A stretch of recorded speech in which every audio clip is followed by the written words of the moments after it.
Welcome back and moving on to the second segment of today, talking about the Khedivia Cairo Development Project, which includes the recovery of the external facades of the Royal Opera House Theatre. And this is having cultural, economic, touristic, and social dimensions. Over the phone, we have Mr. Said Taha. He is a tourism expert. Hello. Good morning. Good morning, sir. So, first of all, let me ask you about the importance of restoring historic Cairo. Yeah, it is an old project. It started in 1998, and they started with the historic Islamic Cairo and also with Coptic Cairo. We knew about El Muizz Street, and we knew about the City of the Dead, or what we call it, Mamluks Cemetery. Also the aqueduct and so many projects. The last one recently was inaugurated, the Shobra Palace of Muhammad Ali. It's, let's say, some antiquities dated back to the Roman time up to the Muhammad Ali time. You are talking about more than 2,000 years. This is a very important project, and we can consider it as a kind of mega project. There are a lot of ministers participated in this project, not only the, the Ministry of Antiquities, also the other ministries participated in this because it's a composed project. It's not only the restoration of the antiquities and the historical site, it's also a kind of organization of the streets and a kind of organization of the magazines and all what you can face or you can see while you are walking in the historic Cairo. Actually, there are two projects, Khedivi Cairo, and that started a long time ago. And you can see it when you go to the downtown area or the city center. You will find there are a lot of work going on, renovating the facades of the buildings and also organizing the color of the or the paintings of the facades of the magazines, and everywhere you go in the downtown area you will find some projects going on. We knew about this project also a long time ago, as I said before, through the El Muizz Street. And about a couple of months ago, they inaugurated that famous mausoleum of Al-Shafi'i, or Imam Al-Shafi'i, nearby the citadel. Also, nowadays, there is a kind of project going on Ahmad ibn Tulun Mosque.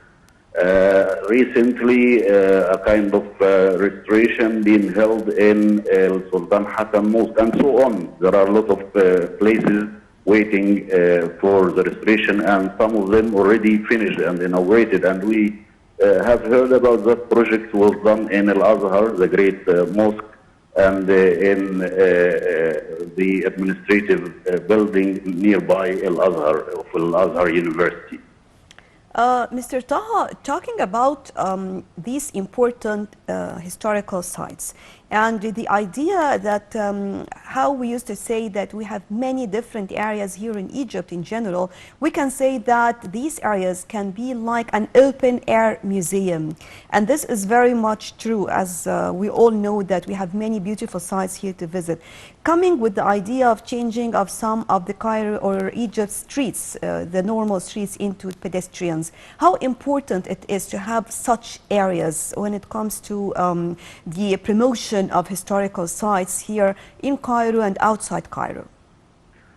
That will help a lot. Imagine yourself walking through the downtown area, surrounded by cars and by a lot of noises and so on. That's why, as I told you, this is a composed project. not only restoring the historical sites, as I said. The organization itself will help a lot. Will help in, especially when I come as a tourist and I want to enjoy walking through. It's not when I come as a tourist, I want to know about the actual culture as well, and about the actual people, how they are walking, how they are dealing, how it's a very important part of the culture as well.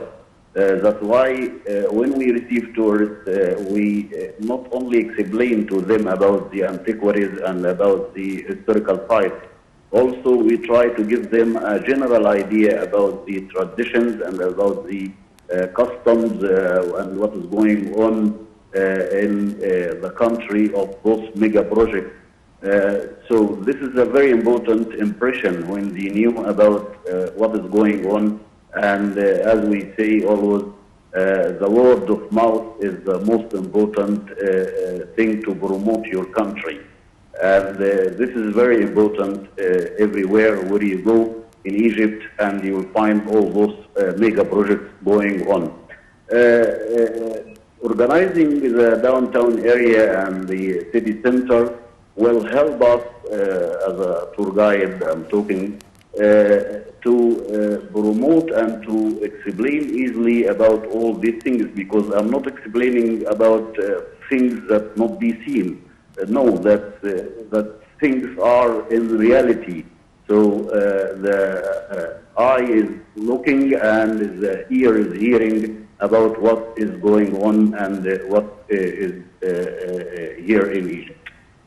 What are the important places or priorities from your own point of view to be given to places where really can attract more tourism? If I can suggest something, I suggest that the downtown area or the city center to be just a walking area. I mean, I forbid all the cars going on, or maybe they can go on to supply the stores and the magazines at night time. But during the day, I want this place to be empty for the passerbys and the people who are enjoying the area around and to have a walk around. Let's say sometimes we receive tourists from United States, and when they walk around the downtown area or the city center, they say it's very important and it looks like New York, the old New York City. With the restoration and the renovation going on, I will be back to the time of Cairo, when Cairo was an important cultural center. And we knew about that from the historical books that talking about the first opera house was built in the Middle East, was here in Egypt, and they celebrated that famous opera Aida in the inauguration of the Suez Canal. Also, the historic part of, or Islamic part of Cairo, when you go to El Mu'ayz Street, and there are a lot of stores and a lot of magazines around the area. I don't like to be against those people, but just organize it. Just need the kind of organization to be easier for the people who are walking through. And again, let me say that even walking around Egypt in general is just like moving around an open-air museum. Mr. Said Taha, tourism expert and historic, thank you very much for joining us. And I guess with this, we come to the end of our breakfast show for today. Thank you all for joining us. And stay tuned for more coming up on Nile TV International.